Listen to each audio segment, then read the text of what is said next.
Yaps, balik lagi di channel Teguh History. Kali ini kita akan membahas soal P3K 2021 part 3. Nah, ini lanjutan dari pembahasan-pembahasan sebelumnya. Oke, semoga video ini bisa membantu teman-teman yang sedang mempersiapkan mengikuti seleksi P3K 2021 tahap yang kedua. Sebelum kita bahas dari awal sampai dengan akhir, saya mengajak teman-teman semuanya untuk mendukung channel Teguh History. Caranya dengan like, subscribe, dan komentar di setiap video yang teman-teman tonton. Oke, langsung saja kita akan bahas kompetensi teknis sejumlah 40 soal. Simak dari awal sampai dengan akhir. Semoga bermanfaat. Soal yang pertama, menggunakan model kooperatif tipe jigsaw pada pembelajaran KD, menggali manfaat persatuan dan kesatuan untuk membangun kerukunan hidup, akan memiliki keunggulan terutama A. Hasil belajar lebih utuh dan bermakna dalam membangun praktek kerukunan hidup. Yang B. Pemahaman konsep persatuan dan kesatuan bangsa akan lebih bermakna dan aplikatif. C. Orientasi nilai persatuan dan kesatuan siswa lebih mendalami untuk dihayati dan diamalkan. D. Keterampilan sosial siswa untuk membangun kerukunan hidup lebih teraplikasikan. E. Sifat positif siswa terhadap persatuan, kesatuan, dan kerukunan hidup akan bertambah. Nah, untuk soal yang pertama ini, jawaban yang tepat adalah yang D. Jawaban yang tepat adalah yang D. Kita lanjut soal yang berikutnya, yaitu soal yang kedua. Dengan menggunakan lempeng segitiga sembarang, guru memotong-motong segitiga tersebut melalui sisi-sisinya menjadi 3 bagian. Kemudian memadukan ketiga segitiga melalui sudut-sudutnya, sehingga diperoleh gabungan sudut yang merupakan sudut lurus. Dengan cara tersebut, guru telah mendemonstrasikan kepada siswa bahwa jumlah sudut dalam segitiga sama dengan 180 derajat. Cara guru tersebut merupakan metode pembuktian secara A. Formal, B. Deduktif, C. Kritis, D. Kreatif, E. Non-formal. Untuk soal nomor 2, jawaban yang tepat adalah yang mana nih? Yang tepat adalah yang yaitu yang D. Oke. Lanjut berikutnya yang ketiga. Ibu Rina akan membelajarkan metode listrik statis. Beliau ingin mengemas pembelajaran seperti bermain sulap. Berbagai alat dan bahan sudah disiapkan, tetapi jumlahnya terbatas. Metode pembelajaran yang cocok untuk menerapkan kondisi tersebut adalah A. Inquiry, B. Discovery, C. PBL Problem Basic Learning, D. Demonstrasi, yang E. Kooperatif. Nah, jawaban yang tepat untuk soal nomor 3 adalah demonstrasi ya. Oke, demonstrasi jawabannya. Oke, bisa ya untuk soal yang nomor 3 ini. Oke, kita lanjut soal yang keempat. KD, kompetensi dasar tentang menganalisis penerapan nilai-nilai Pancasila, terutama sila keempat, dalam kehidupan sehari-hari dapat dirumuskan indikator capaian hasil belajarnya untuk level C5 atau menilai dengan siswa dapat. Nah, yang A, memilih sikap demonstrasi daripada sikap otoriter dengan alasan yang tepat. B, memberi contoh penerapan sila 3 Pancasila di lingkungan masyarakat. C, mengusulkan upaya memajukan usaha koperasi demi kesejahteraan rakyat. D, menghargai jasa para pahlawan dalam merumuskan Pancasila sebagai dasar negara. E, menjelaskan implementasi nilai-nilai Pancasila dalam kehidupan di rumah. Soal yang keempat, jawaban yang tepat adalah yang A ya, memilih sikap demokrasi daripada sikap otoriter dengan alasan yang tepat. Nah, ini ada gambar soal nomor 5. Berikut ini merupakan pertanyaan tingkat tinggi kategori pemahaman C2 ya. Dalam taksonomi Bloom adalah, nah ini disimak ya gambarnya, bisa dilihat.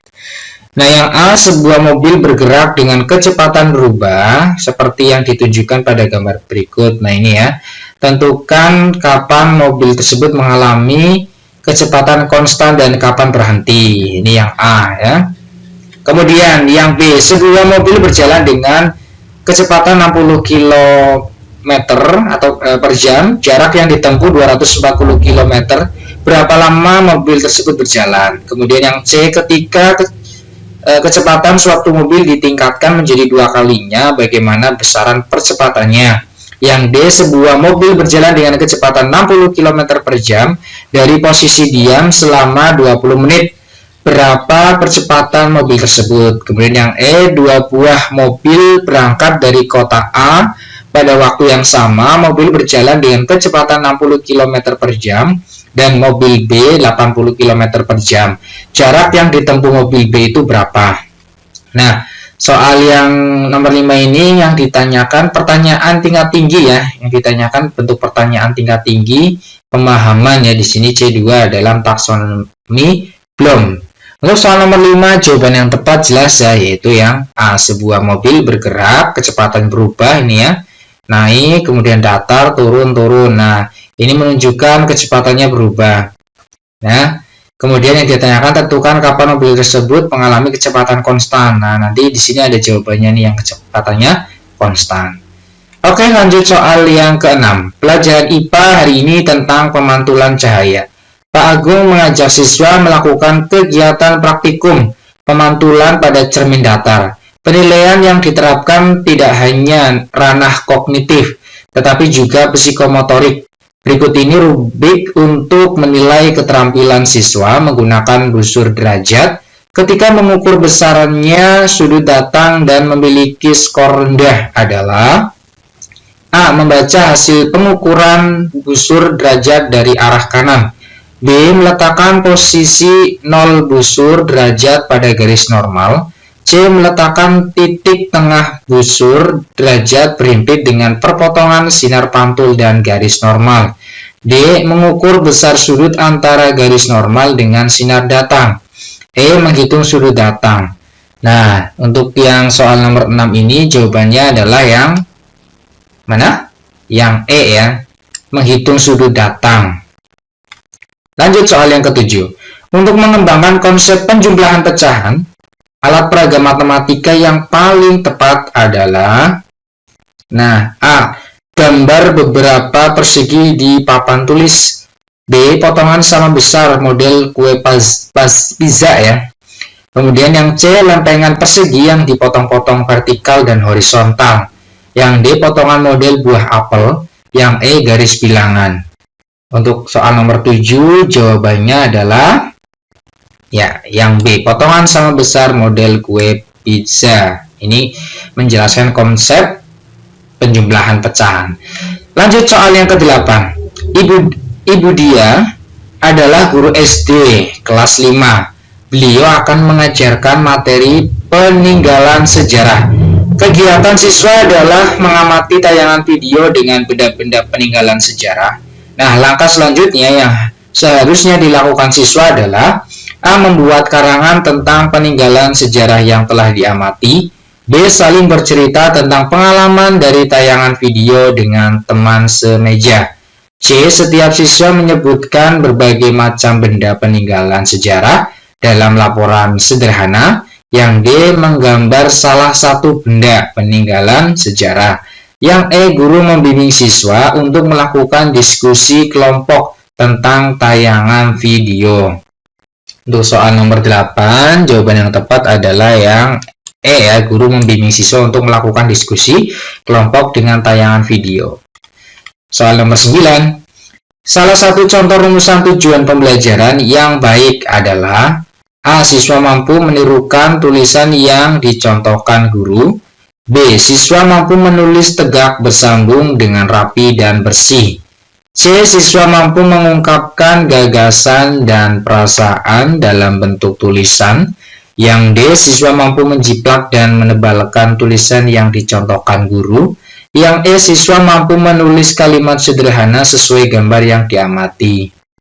Mana nih yang tepat untuk soal nomor 9? Yang tepat adalah yang C. Siswa mampu mengungkapkan gagasan dan perasaan dalam bentuk tulisan. Kita lanjut soal yang ke-10. Pak Denny akan mengajar tema sumber daya alam. Ia berusaha agar siswa aktif, maka ia mempunyai rencana kegiatan yang sekiranya dapat dilaksanakan.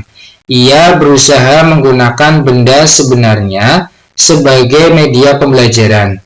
Ketika menjelaskan tentang sumber daya alam yang tidak dapat diperbaharui, oleh karena itu ia membawa benda-benda tersebut di depan kelas seperti, yang A, minyak tanah, batu bara, timah, dan sayuran. Yang B, emas, timah, batu bara, dan pasir kuarsa. Yang C, sayuran, buah-buahan, emas, dan intan. Yang D, sayuran, bunga, minyak tanah, dan pasir. Yang E, batu bara, nikel, bauksit, dan tumbuhan. Soal yang ke-10, jawaban yang tepat adalah yang B, emas, timah, batu bara, dan pasir kuarsa. Oke, perhatikan baik-baik. Pada suatu pembelajaran di daerah pusat produksi batik, guru menyajikan masalah berikut. Bu Ani akan membuat selembar batik tulis dengan kain berukuran 120 cm x 250 cm. Biaya yang diperlukan untuk pembuatan batik tersebut adalah Rp125.000 per meter persegi. Jika ia mampu membuat batik sebanyak 5 lembar kain tiap minggu dan menjumlahnya ke penampung dengan laba Rp150.000 per lembar kain, berapa harga jual setiap lembar batik? Masalah di atas tepat untuk pembelajaran matematika dengan pendekatan A, penemuan, B, realistik, C, open-ended, yang D, scientific, dan yang E, induktif. Untuk soal nomor 11, jawaban yang tepat adalah B ya, yaitu apa? Realistik. Kita lanjut soal soal 12 ya. Ibu Tiur mengajar di kelas ketika pelajaran berlangsung. Seluruh siswa pasif. Suasana kelas memang tenang, anak-anak tidak gaduh, tetapi tidak ada siswa yang mau bertanya ataupun menyampaikan pendapat. Akhirnya, Ibu Tiur berinisiatif untuk menerapkan suatu model pembelajaran yang dapat mendorong siswa untuk bertanya atau berpendapat. Model tutor sebaya dipilih untuk mengatasi kondisi tersebut sehingga melakukan penelitian tindakan kelas atau PTK. Tujuan penelitian Ibu Tiur adalah yang A, mengukur kemampuan mengajukan pertanyaan. Yang B, menghitung jumlah siswa yang berani mengajukan pertanyaan di setiap siklus PTK. Yang C, memberikan contoh kepada siswa untuk mengemukakan pendapat. Yang D, meningkatkan kemauan siswa dalam mengajukan pertanyaan. Yang E, menerapkan model pembelajaran tutor sebaya. Jawaban yang tepat untuk soal yang ke-12 adalah yang D ya, meningkatkan kemauan siswa ya dalam mengajukan pertanyaan. Jadi jawaban yang tepat adalah yang D. Kita lanjut soal yang ke-13. Sebelum memberikan pembelajaran untuk menemukan rumus luas segitiga, guru sebaiknya memberikan A, persepsi tentang A, luas trapesium dan jajar genjang, B, sifat-sifat persegi panjang, yang C, bangun datar dan sifat-sifatnya, yang D, jenis-jenis segitiga menurut ukuran panjang sisinya, dan yang E, jenis-jenis segitiga menurut ukuran sudutnya. Jawaban yang tepat untuk soal yang ke-13 adalah yang A ya, luas trapesium dan jajar genjang. Next, soal yang ke-14, hasil analisis pembelajaran IPS kelas 4 SD butuh menunjukkan bahwa siswa tidak mau bertanya pada waktu guru menjelaskan, siswa tidak mau memberi tanggapan, siswa tidak mau membaca materi, guru dominan menggunakan metode ceramah. Dulu belum pernah menerapkan metode inquiry. Berdasarkan kasus tersebut, judul PTK yang cocok adalah yang A, penerapan metode inquiry untuk meningkatkan keaktifan belajar IPS pada siswa kelas 4 SD butuh. Yang B, pengembangan metode inquiry untuk meningkatkan keaktifan belajar IPS pada siswa kelas 4 SD butuh. Yang C, hubungan antara metode inquiry dengan keaktifan belajar IPS pada siswa kelas 4 SD butuh. Yang D, pengaruh metode inquiry terhadap keaktifan belajar IPS pada siswa kelas 4 SD butuh. Yang E, efektivitas penggunaan metode inquiry untuk meningkatkan keaktifan belajar IPS pada siswa kelas 4 SD butuh. Untuk soal yang ke-14, jawaban yang tepat adalah yang A ya, penerapan metode inquiry untuk meningkatkan keaktifan belajar IPS pada siswa kelas 4 SD butuh. Nah, kita lanjut, ya ini ada tabel soal ke-15. Perhatikan tabel berikut. Nah, tabel yang pertama ini ulangan harian mata pelajaran Bahasa Indonesia. Nah, di sini ada 4 nama ya, ada Sofa Wafikah, Ahmad Yusadi, Marwan Hamid, dan Dewi Astuti. Nah, ini ulangan harian ke-1, 2, 3, dan 4. Nah, pertanyaan yang tepat untuk tabel tersebut adalah bagaimana Ahmad Suryadi dalam mengerjakan soal ulangan harian? Yang B, mengapa nilai ulangan Sofa Wafikah turun terus? Yang C, kapan nilai ulangan harian Dewi Astuti naik? D, di mana ulangan harian pertama dilaksanakan? Yang E, mengapa nilai-nilai siswa bervariasi? Nah, soal yang ke-15 ini jawaban yang tepat adalah kapan nilai ulangan harian Dewi Astuti naik? Nah, kita lanjut soal yang ke-16. Bu Lydia, guru kelas 1 SD, pada saat pembelajaran tema diri sendiri. Nah, Bu Lydia ini mengawali pembelajaran dengan menyanyikan lagu Satu-Satu Aku Sayang Ibu.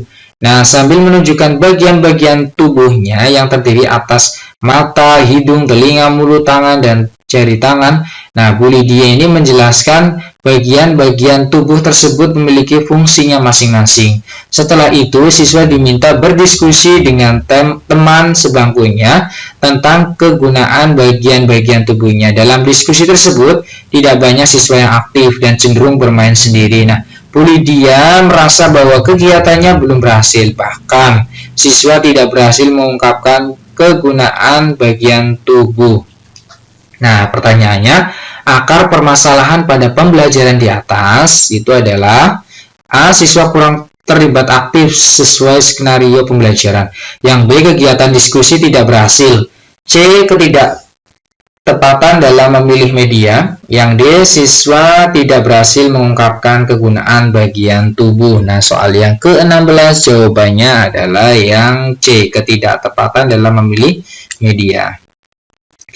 Berikutnya soal ke-17.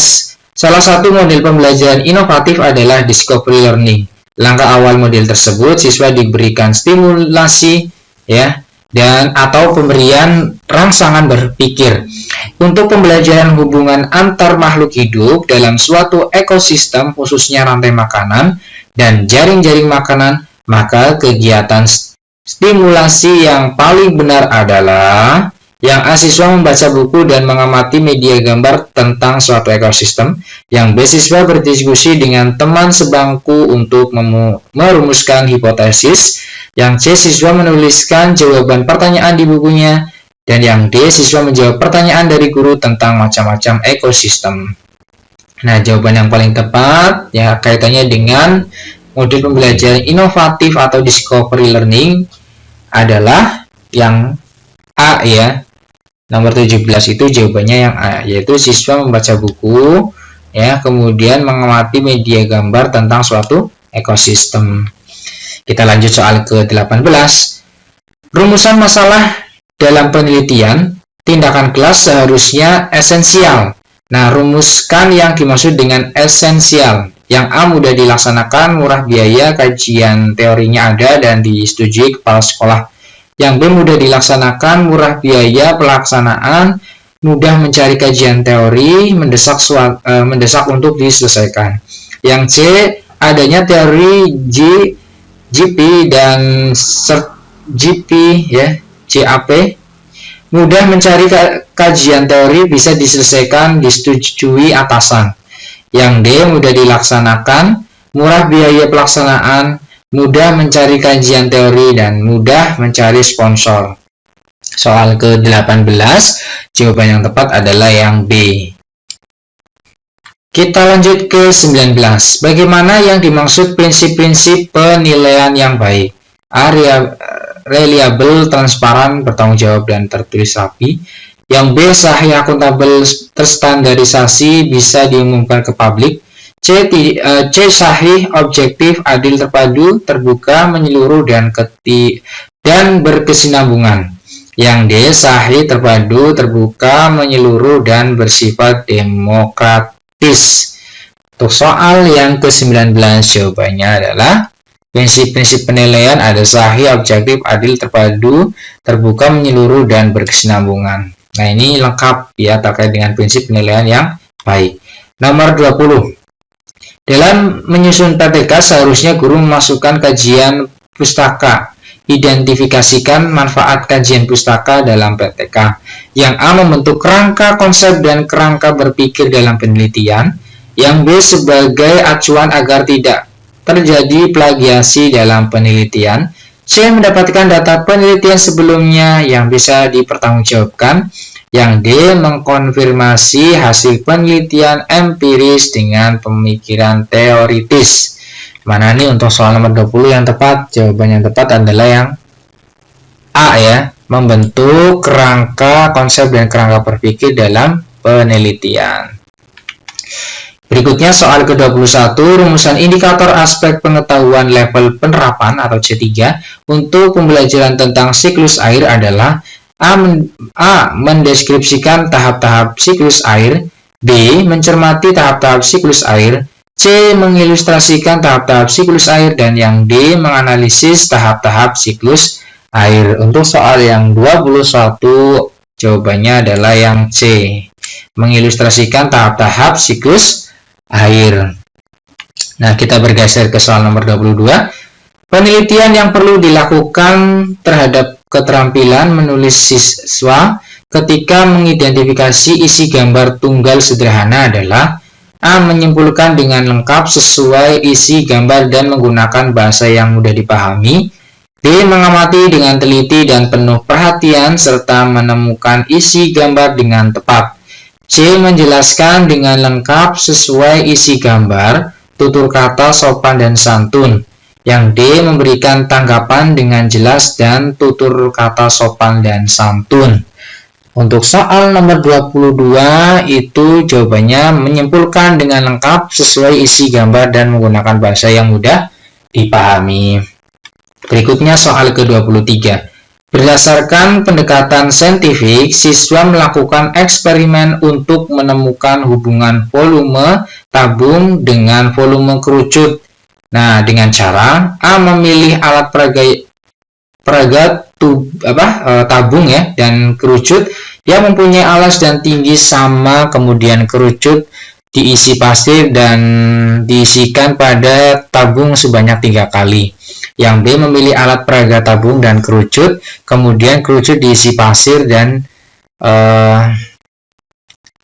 memilih alat peraga tabung dan kerucut, kemudian kerucut diisi pasir dan diisi pada tabung sebanyak 3 kali. Yang C. Memilih alat peraga tabung dan kerucut yang mempunyai alas dan tinggi sama, kemudian tabung diisi pasir dan diisikan pada kerucut sebanyak 3 kali. Yang D. Memilih alat peraga tabung dan kerucut, kemudian tabung diisi pasir dan diisikan pada kerucut sebanyak 3 kali. Nah, jawaban yang tepat untuk soal nomor 23 adalah yang mana nih? 23 jawabannya adalah yang ini ya, B. Ya, memilih alat peraga tabung dan kerucut. Yang kita bahasnya di sini kaitannya dengan tabung ya dan kerucut. Jadi alat peraga tabung dan kerucut, kemudian kerucut diisi pasir dan diisikan pada tabung sebanyak 3 kali. Berikutnya soal yang ke-24. Pak Ali Kurnia ya adalah seorang guru kelas 1 SD di suatu daerah yang mayoritas penduduknya menggunakan bahasa daerah. Nah, Pak Ali Kurnia maksudnya mendapati bahwa kemampuan siswanya untuk berbicara dalam bahasa Indonesia masih rendah. Nah, Pak Ali ya Ali Kurnia ini khawatir siswanya tidak akan mampu mendeskripsikan benda-benda sekitar dan fungsi anggota tubuh dengan kalimat sederhana.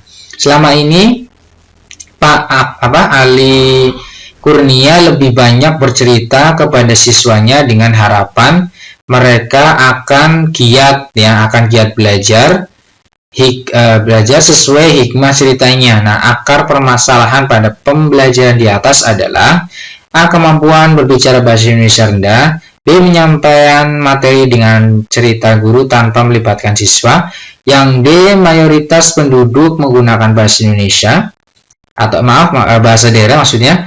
D. Siswanya tidak akan mampu mendeskripsikan benda-benda di sekitar dan fungsi anggota tubuh dengan kalimat sederhana. Nah, untuk soal nomor 24, jawabannya adalah yang B, menyampaikan materi dengan cerita guru tanpa melibatkan siswa. Nah, ini adalah akar permasalahannya. Berikutnya soal ke-25. Salah satu indikator dalam pembelajaran IPA adalah menganalisis faktor-faktor yang mempengaruhi proses fotosintesis. Untuk mencapai indikator tersebut, Bu Rina melaksanakan pembelajaran menggunakan pendekatan saintifik. Kegiatan mengumpulkan data tentang perbedaan tumbuhan yang diletakkan di tempat gelap dan terang dalam pembelajaran tersebut adalah A. Siswa mencatat informasi dari guru. Kemudian yang B, siswa mencatat informasi dari buku. Yang C, siswa menyajikan tabel hasil pengamatan. Dan yang D, siswa mencatat hasil percobaan. Jawaban yang tepat untuk soal nomor 25 ini adalah yang D ya, siswa mencatat hasil percobaan. Kita lanjut soal ke-26. Salah satu model pembelajaran yang inovatif adalah discovery learning. Salah satu langkah model tersebut adalah identifikasi masalah. Pada tahap tersebut, siswa diberikan kesempatan mengidentifikasi sebanyak-banyaknya masalah yang relevan dengan bahan pembelajaran. Untuk pembelajaran hubungan antar makhluk hidup dalam suatu ekosistem, khususnya rantai makanan dan jaring-jaring makanan, maka kegiatan identifikasi masalah yang paling benar adalah A. Siswa berdiskusi untuk menentukan rumusan masalah, B. Siswa berdiskusi tentang jawaban masalah, C. Siswa berdiskusi untuk merumuskan hipotesis, D. Siswa berdiskusi untuk membuat pertanyaan.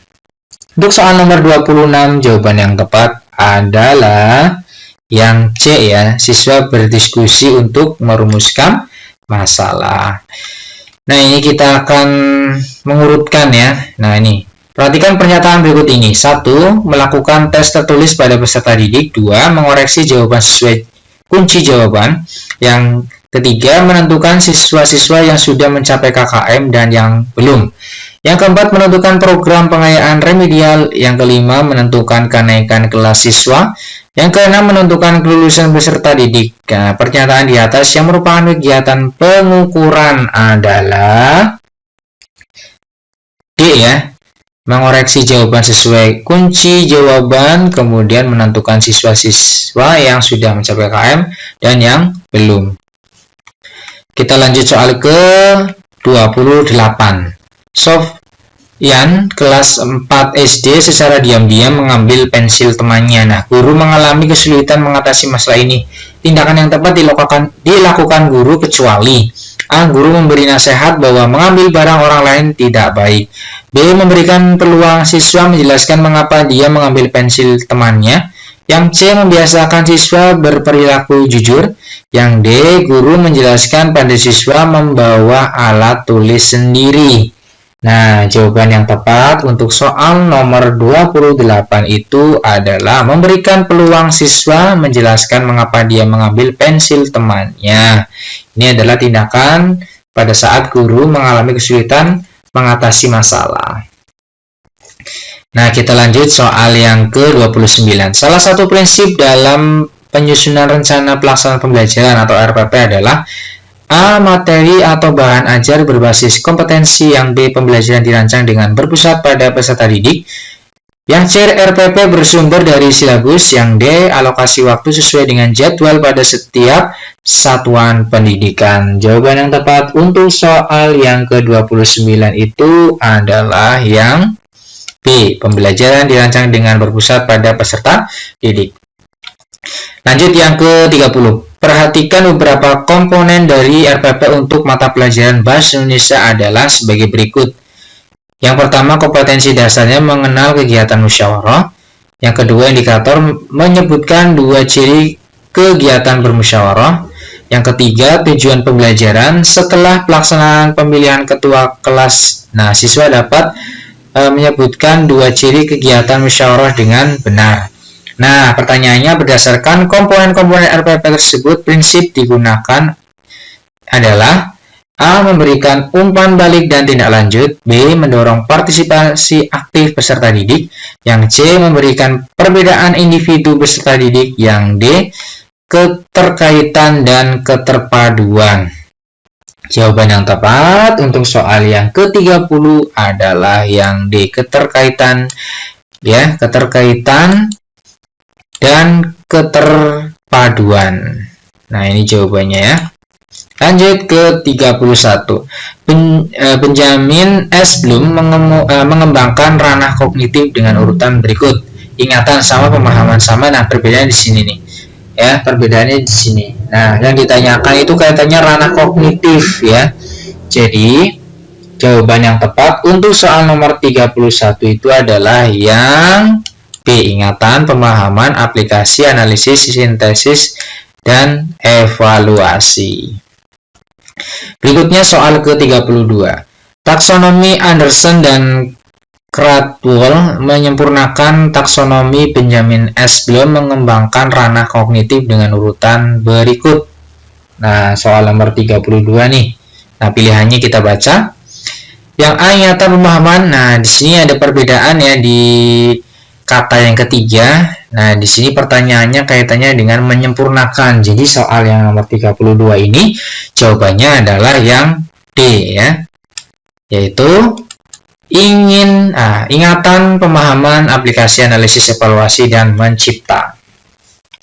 Berikutnya soal ke-33. Model pembelajaran yang mempunyai keunggulan antara lain berpikir dan bertindak kreatif, memecahkan masalah yang dihadapi secara realistis, merangsang perkembangan kemajuan berpikir siswa untuk menyelesaikan masalah yang dihadapi dengan tepat adalah A, role playing, B, inquiry, C, problem solving, dan D, picture and picture. Nah, jawaban yang tepat untuk soal 33 itu adalah yang mana nih?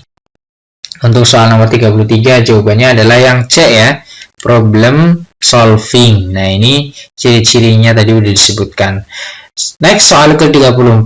Faktor yang penting dipertimbangkan guru dalam melaksanakan diskusi pemecahan masalah proses pembelajaran adalah A, waktu yang tersedia untuk melaksanakan diskusi, B, rumusan masalah yang harus didiskusikan, C, jumlah peserta didik yang mengikuti pembelajaran, dan yang D, motivasi belajar siswa. Soal ke-34 ini jawabannya adalah yang B ya, rumusan masalah yang harus didiskusikan. Ini adalah faktor yang penting yang dipertimbangkan oleh seorang guru dalam memecahkan masalah ya.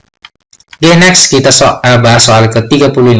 Fungsi indikator dijadikan sebagai penanda dalam A, pencapaian standar kompetensi, yang B, pencapaian kompetensi dasar, C, pencapaian tujuan pembelajaran, dan yang D, pencapaian standar kelulusan. Nah, fungsi dari indikator itu adalah yang 35 itu adalah yang B, pencapaian kompetensi dasar. Oke, lanjut ke soal ke-36. Apa yang paling tepat dilakukan guru jika seorang peserta didik tidak memberikan jawaban atas pertanyaan yang diajukan? Nah, yang A, menunjuk ke peserta didik lain untuk menjawab pertanyaan tersebut. B, memberi kritik agar peserta didik berusaha menjawab walaupun salah. Yang C, menyederhanakan isi pertanyaan agar mudah dipahami peserta didik. Ya. Yang D, menjawab sendiri pertanyaan tersebut. Nah, jawaban yang tepat untuk soal ke-36 itu adalah yang A, menunjuk peserta didik lain untuk menjawab pertanyaan tersebut. 37. Prinsip sistematis sebagai salah satu prinsip pengembangan silabus. Artinya, nah ini agak panjang nih pilihannya, nomor 37. Yang A, cakupan kedalaman tingkat kesukaran dan urutan penyajian materi dalam silabus sesuai dengan tingkat perkembangan fisik, intelektual, sosial, emosional, dan spiritual peserta didik. Selanjutnya, yang B, adanya hubungan yang konsisten ajek taat asas antara kompetensi dasar indikator materi pokok atau pembelajaran, pengalaman belajar, sumber belajar, dan sistem penilaian. Yang C nih, pilihan yang C. Cakupan indikator materi pokok atau pembelajaran, pengalaman belajar, sumber belajar, dan siswa penilaian cukup untuk penunjang pencapaian kompetensi dasar. Yang D, komponen-komponen silabus saling berhubungan secara fungsional dalam mencapai kompetensi. Nah, jawaban yang tepat untuk soal yang ke-37 adalah yang C ya, yaitu cakupan indikator, materi pokok pembelajar, pengalaman belajar, dan seterusnya. Kita bahas soal yang ke-38. Ciri-ciri kelas yang menggunakan pembelajaran CTL adalah sebagai berikut, kecuali yang A, sharing dengan teman, yang B, guru kreatif, C, pengalaman nyata, D, menggunakan satu sumber. Jawaban yang tepat untuk soal nomor 38 itu adalah menggunakan satu sumber. Ingat-ingat ya. Next, kita bahas soal ke-39. Dalam memilih dan mengembangkan materi pembelajaran, Ibu Murni Nugroho selalu menyeleksi materi pembelajaran yang telah diujikan atau teruji sebenarnya, tidak ketinggalan zaman, dan memberikan kontribusi untuk pemahaman ke depan. Kriteria penyelesaian dan pemilih materi pembelajaran tersebut memenuhi kriteria: A, sahih, D, kebermanfaatan, C, layak dipelajari, yang D, menarik minat. 37 ini jawaban yang tepat adalah yang sahih ya, jelas ya. Oke, kita bahas soal yang terakhir, soal ke-40. Bu Rosa menyiapkan materi pelajaran dengan cara dimulai dari materi-materi yang dikenal siswa, kemudian menuju hal-hal yang baru dan dianggap lebih mendalam. Bentuk pengembangan materi yang disusun Bu Rosa mengikuti pola A, kausal, B, spiral, C, kronologis, dan yang D, inquiry. Jawaban yang tepat untuk soal nomor 20 itu adalah yang B, spiral. Oke, soal sudah dijawab semuanya ya, dari nomor 1 sampai dengan 40. Nah, ini udah berakhir ya, demikian ya. Terima kasih sudah menonton dari awal sampai akhir. Semoga bermanfaat, tetap sehat, dan optimis meraih prestasi. See you next time.